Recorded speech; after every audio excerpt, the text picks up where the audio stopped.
Oke, selamat datang di channel saya. Sekarang kita akan mencoba mereview buku yang ditulis oleh Samuel P. Huntington, seorang guru besar dari Harvard University. Beliau juga ketua jurusan ilmu politik, dan beliau mengajarkan tentang perbandingan politik dan politik global pasca Perang Dingin, yang berjudul Benturan Antar Peradaban. Pada buku ini Samuel P. Huntington juga memposisikan posisi kita pasca Perang Dingin pada milenium ketiga, di mana Samuel P. Huntington mencoba memproyeksikan letak dan tatanan dunia pasca Perang Dingin. Buku ini diterbitkan pada tahun 1998. Apa yang diramalkan oleh Huntington 20 tahun yang lalu terjadi pada hari ini, di mana Huntington sudah di dalam buku ini juga mengatakan bahwa Amerika sebagai negara demokrasi terbesar di dunia itu harus melakukan dua perang besar. Yang pertama, perang ekonomi dengan negara-negara Konfusian. Negara Konfusian ini yang dimaksud oleh Samuel P. Huntington itu adalah negara-negara ekonomi baru yang berkembang di daerah-daerah timur seperti Cina, Jepang, Korea Selatan, dan lain sebagainya. Ini merupakan sebuah cikal bakal kekuatan ekonomi global pada saat itu, yang diramalkan oleh Huntington pada saat itu, dan terbukti hari ini bahwa Amerika bukan lagi sebagai penguasa tunggal demokrasi, dan juga bukan lagi sebagai penguasa ekonomi dunia, di mana Cina sebagai kekuatan terbesar kedua ekonomi dunia sudah merubah tatanan ekonomi dunia.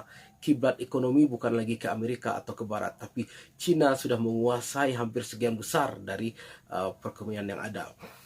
Pada ramalan P. Huntington mengatakan bahwa Amerika harus melakukan dua perang besar. Itu terbukti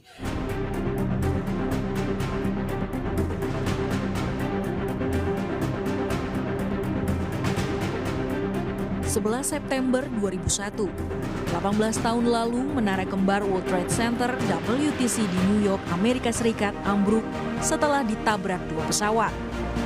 Di hari kelabu itu, tepatnya pukul 8:46 pagi, sebuah pesawat Boeing 767 dari maskapai American Airlines dibajak oleh 5 anggota Al-Qaeda.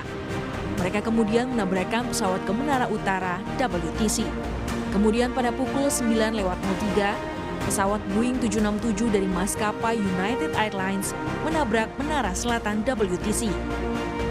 Setengah jam kemudian, sekitar pukul 9:30, Presiden Amerika Serikat saat itu George Walker Bush Jr. mengatakan kejadian tersebut sebagai serangan teroris. Presiden Bush memerintahkan investigasi untuk menemukan pihak yang bertanggung jawab atas serangan tersebut.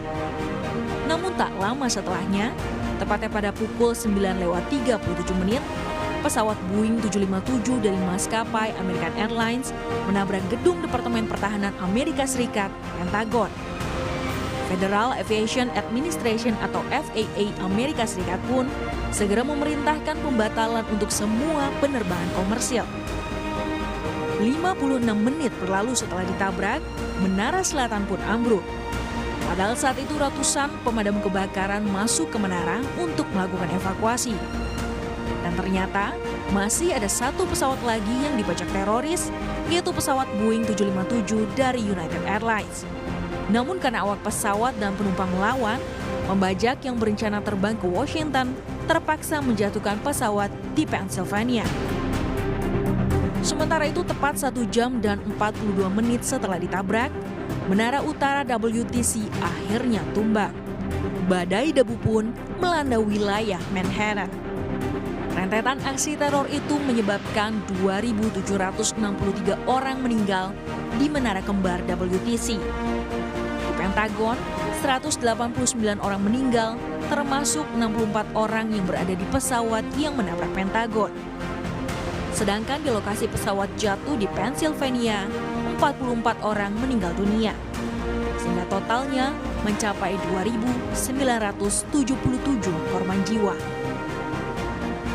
Kerugian material akibat teror ini sangat besar, yaitu sebesar 123 miliar dolar Amerika karena lumpuhnya aktivitas ekonomi di gedung WTC. Kemudian klaim asuransi sebesar 9,3 miliar dolar Amerika. Selain itu, pemerintah Amerika Serikat memberikan bantuan sebesar 15 miliar dolar Amerika untuk maskapai yang pesawatnya dibajak, yaitu United Airlines dan American Airlines. Hancurnya gedung WTC turut menghancurkan sejumlah karya seni penting dan mahal yang berada di dalamnya, seperti patung karya Alexander Calder dan lukisan karya Pablo Picasso. Tak tanggung-tanggung, nilainya ditaksir mencapai 100 miliar dolar Amerika. Serangan teror 11 September 2001 adalah serangan teror paling mematikan di sejarah Amerika Serikat dalam 200 tahun terakhir. Pasca serangan teror 11 September, Presiden Bush menyatakan perang terhadap teror dengan menginvasi Afghanistan untuk mencari Osama bin Laden, sang pemimpin Al-Qaeda, serta Irak untuk mencari senjata pemusnah massal. Di mana runtuhnya menara kembar World Trade Center di New York City seperti menembak dua burung dengan satu peluru. Pada saat itu sebagian besar ekonom Cina berada di World Trade Center. Amerika mengatakan bahwa kita harus perang melawan terorisme. Terorisme dalam hal itu adalah kelompok-kelompok radikal Islam yang sampai hari ini belum terbukti kebenarannya. Dan George Bush pada saat itu mengatakan, ikut barisanku atau berhadapan denganku. Di mana dengan pernyataan tersebut tidak ada negara-negara yang mampu melarang apa yang dikatakan oleh George Bush pada saat itu. Dalam bukunya ini Samuel Panghayatan juga meramalkan bahwa politik dunia bukan lagi pergeseran antara timur dan barat, sosialis atau komunis. Terbukti pada hari ini invasi Rusia terhadap Ukraina itu menunjukkan bahwa ternyata posisi Amerika sudah tidak lagi sebesar dulu, tidak sepowerful dulu, di mana Rusia melakukan invasi terhadap Ukraina. Tidak satupun negara-negara sekutu yang berani membantu, termasuk Amerika sendiri. Joe Biden sebagai pemimpin tertinggi di Amerika pada hari ini hanya mampu memberikan ancaman-ancaman melalui media-media dalam bentuk real. Tidak ada yang mampu diperbuat oleh Joe Biden. Selain buku tentang buku yang diterbitkan oleh Samuel Panghayatan, ada juga beberapa buku yang mungkin relevan, yang cocok untuk kita bahas. Yang kedua selanjutnya adalah buku yang ditulis oleh John Franklin, Confession of an Economic Hitman, pengakuan bandit ekonomi, di mana John Franklin ini merupakan agen swasta yang dididik dan dilatih sebagai perpanjangan dari korporatokrasi.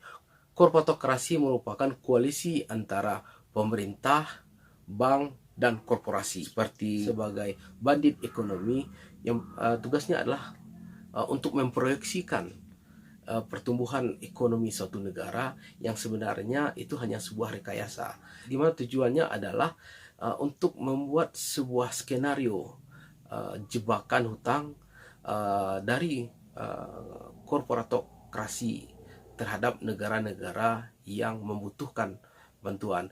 Indonesia pada saat itu ingin melakukan pembangunan ekonomi, pertumbuhan ekonomi, dan peningkatan kesejahteraan masyarakat. Kesempatan itulah yang digunakan oleh John Franklin untuk memproyeksikan pertumbuhan ekonomi di Indonesia pada saat itu, di mana dia memproyeksikan pertumbuhan ekonomi Indonesia akan tumbuh sekian belas persen. Secara ekonomi, proyeksi yang disampaikan itu adalah proyeksi yang sebenarnya sengaja dibuat agar Indonesia mengajukan pinjaman ke bank dunia. Dan salah satu syarat yang harus dipenuhi, negara yang ingin meminjam uang ke Bank Dunia itu harus mendapatkan rekomendasi dan persetujuan dari seorang agen atau seorang konsultan ekonomi. Konsultan ekonomi yang ditunjuk adalah seorang agen yang sebenarnya sudah ditanamkan oleh korporatokrasi tersebut. Jadi pada saat itu John Franklin membuat sebuah perencanaan pembangunan ekonomi untuk meningkatkan pertumbuhan ekonomi Indonesia sampai dengan belasan persen, yang pada kenyataannya itu sangatlah tidak mungkin. Maka pada saat itu pemerintah Indonesia mengajukan pinjaman luar negeri ke Bank Dunia dengan rekomendasi yang dikeluarkan oleh John Franklin, seorang agen ekonomi, di mana dengan beberapa persyaratan yang sebenarnya itu tidak menguntungkan bagi negara Indonesia, di mana kalau Anda ingin membangun ekonomi, Anda harus melakukan rencana pembangunan yang sudah dibuat oleh agen ekonomi, oleh konsultan ekonominya Bank Dunia, di mana selain pemerintah Indonesia harus mengikuti rencana yang sudah dibuat oleh konsultan ekonomi mereka, ada beberapa syarat lain yang juga harus dipenuhi. Yang kedua, syarat lainnya adalah apa?